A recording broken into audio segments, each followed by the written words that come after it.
मैं हनुवंत सिंह जितावत, सह आचार्य कृषि अर्थशास्त्र, बाबा भगवान दास राजकीय महाविद्यालय चिमनपुरा।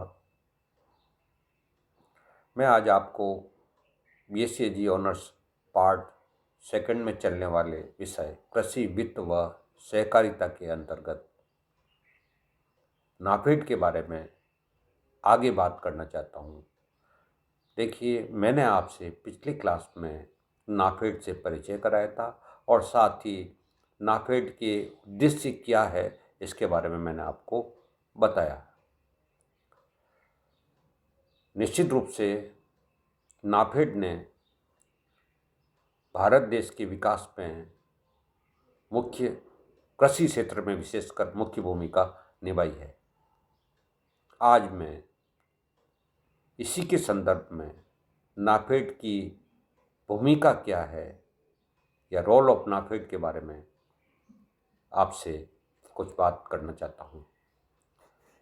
देखिए, जैसा अपन ने पिछली क्लास में जाना कि नाफेड अपने सदस्यों के सामूहिक हित, आर्थिक स्थिति में सुधार व उन्हें लाभ प्रदान के लिए सुविधाएं उपलब्ध कराता है, जिससे बेहतर कृषि व बेहतर व्यवसाय के द्वारा अच्छा जीवन स्तर प्राप्त किया जा सकता है।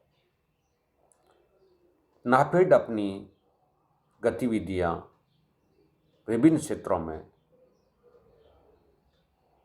चलाता है और विशेषकर कृषि क्षेत्र के विकास में महत्वपूर्ण भूमिका निभाता है। कृषि विकास के अंतर्गत सहकारिता के द्वारा जो कृषि क्षेत्र के विकास का उद्देश्य रखा गया है, उसी के अंतर्गत नाफेड बहुत ही महत्वपूर्ण भूमिका निभा चुका है और या निभा रहा है।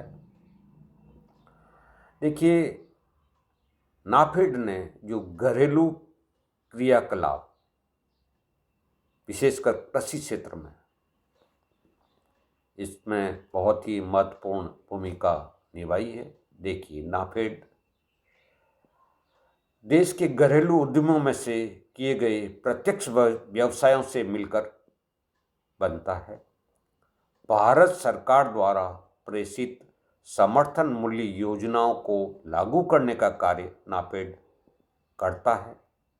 नाफेड अपने पूरे देश में फैले हुए तंत्र द्वारा किसानों की सहायता से खरीद का कार्य करता है।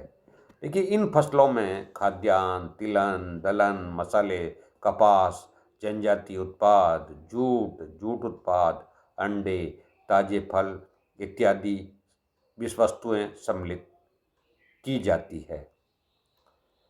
नाफेड किसानों के उत्पाद को अंतिम बाजार तक पहुंचाकर उचित कीमत दिलाने में सहायता व उन्हें सुविधा प्रदान करता है। साथ ही नाफेड उपभोक्ताओं के लिए आवश्यक वस्तुओं की आपूर्ति द्वारा उनके हितों की रक्षा भी करता है।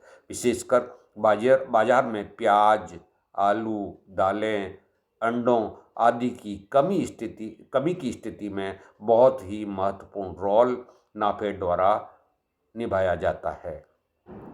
इसके अलावा कीमत स्थिरीकरण कोष योजना, जिसको इंग्लिश में प्राइस स्टेबलाइजेशन फंड स्कीम के तहत नाफेड दालों के भंडारण के लिए भारत सरकार के पास प्रस्ताव भेजती है व स्वीकृति होने के बाद भंडारण के लिए खरीद का कार्य करता है। वर्ष 2017-18 में 3,45,420 मीट्रिक टन भंडारण नाफेड द्वारा किया गया, जिसका मूल्य 1,014 करोड़ के लगभग था। तीसरा, भारत सरकार की समर्थन मूल्य नीति। नाफेड समर्थन मूल्य पर देश में खरीद का केंद्रक अभिकरण नोडल एजेंसी है। नाफेड ने वर्ष 2017-18 में उत्पादित दालें व तिलहन की 27,800 31 मेट्रिक टन की खरीद नाफेड द्वारा की गई। इसके अलावा नाफेड बीज व जैविक खाद के क्षेत्र में भी महत्वपूर्ण भूमिका निभाता है। नाफेड के बीज व जैविक खाद इंडोर, राइजोबियम व ऑजोट्रोबैक्टर ने किसान समुदाय में लोकप्रियता प्राप्त की है। ये महंगे रासायनिक खाद जैसे एसएसपी व डीएपी की उत्पादकता को और बढ़ा देते हैं। ये मृदा की उर्वरकता को बढ़ाकर अंत में फसल उत्पादन में भी वृद्धि कर देते हैं। बीज व खादों का विपणन विभिन्न केंद्रों पर समय पर नाफेड द्वारा देश भर में कर दिया जाता है। नाफेड ने तरल जैविक खादों की आपूर्ति भी किसानों के लिए शुरू कर दी है। नाफेड के जैविक खाद इंडोर ने वर्ष 2017-18 में 97.69 लाख रुपए की आय प्राप्त की थी। इसके अलावा शीत संग्रहण केंद्र, यह इकाई शीघ्रनाशी कृषि उत्पादों के संग्रहण के लिए उपयोग की जाती है नाफेड द्वारा। नाफेड का शीत संग्रहण केंद्र लॉरेंस रोड, दिल्ली में स्थित है, जिसने वर्ष 2017-18 में 85.48 लाख रुपए की आय प्राप्त की। इसके अलावा जो नाफेड की भंडारण व प्रसंस्करण औद्योगिक इकाइयाँ हैं, उन्होंने भी बहुत अच्छा काम किया है। यह इकाइयाँ संग्रहण के लिए उपयोग में ली जाती है। इसका एक भाग कस्टम विभाग द्वारा अनुबंध माल गोदाम के रूप में काम में लिया जाता है।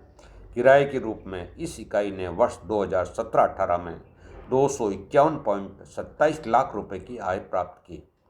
नाफेड की पूर्व शीतलन व शीत संग्रहण इकाइयों का कार्य, इन इकाइयों की स्थापना अंगूरों की श्रेणीकरण, प्रसंस्करण व शीत संग्रहण द्वारा घरेलू विपणन व विदेशों में निर्यात सुविधा देने के लिए किया गया। इस इकाई ने वर्ष 2017-18 में 31.11 लाख रुपए की आय प्राप्त की।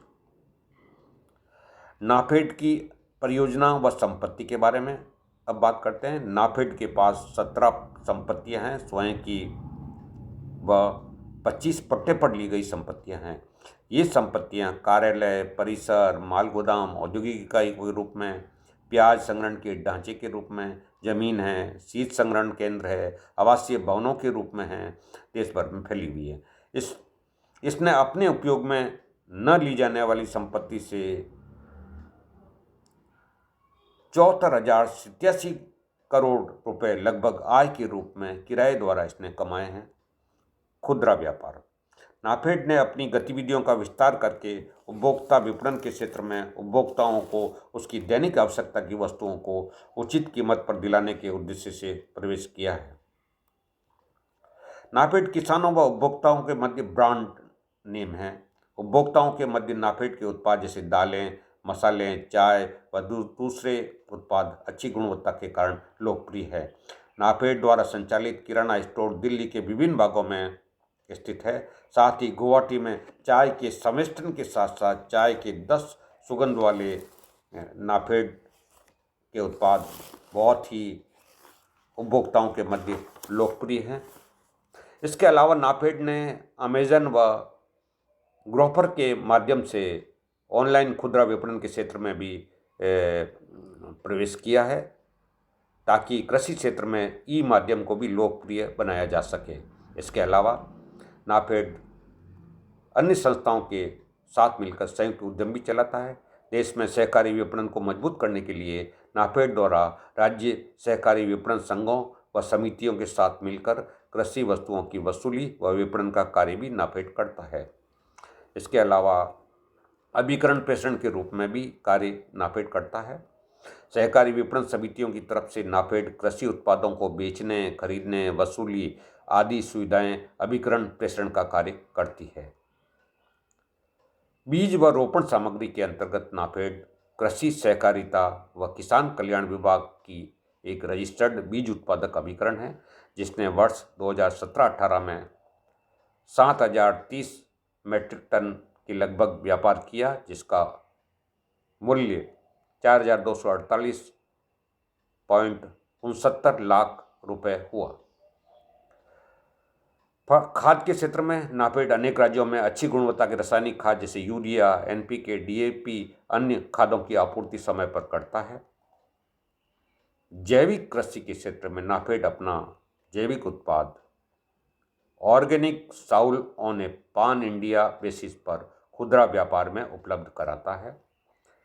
जैविक खेती को नाफेड परंपरागत कृषि विकास योजना व उत्तर पूर्वी राज्यों में मिशन ऑर्गेनिक वैल्यू चेन विकास के माध्यम से भारत में जैविक खेती को बढ़ावा देने का कार्य भी नाफेड ने किया है। नाफेड के मुख्य व्यावसायिक क्षेत्र की बात करें तो एक तो भारत सरकार की पीएसएस एंड पीएसएफ योजना लागू करने का कार्य, दूसरा कृषि उत्पादों की आपूर्ति करना, तीसरा बायो सीएनजी उत्पाद, चौथा जैविक खेती, पांचवा अंतर्राष्ट्रीय व्यापार, छठा फसल कटाई के बाद ढांचागत विकास, सातवां देश विदेश में सलाहकार की भूमिका, आठवां प्रसंस्करण व भंडारण इकाइयों की स्थापना करना और नौवां सार्वजनिक वितरण तंत्र की आपूर्ति करना आदि अनेक व्यावसायिक गतिविधियों में नाफेड संचालित अपना कार्य बहुत ही सुव्यवस्थित ढंग से संचालन का कार्य नाफेड द्वारा किया गया है देश के अंदर। निश्चित रूप से अपन कह सकते हैं नाफेड देश के कृषि क्षेत्र के विकास में बहुत ही महत्वपूर्ण भूमिका निभाता है।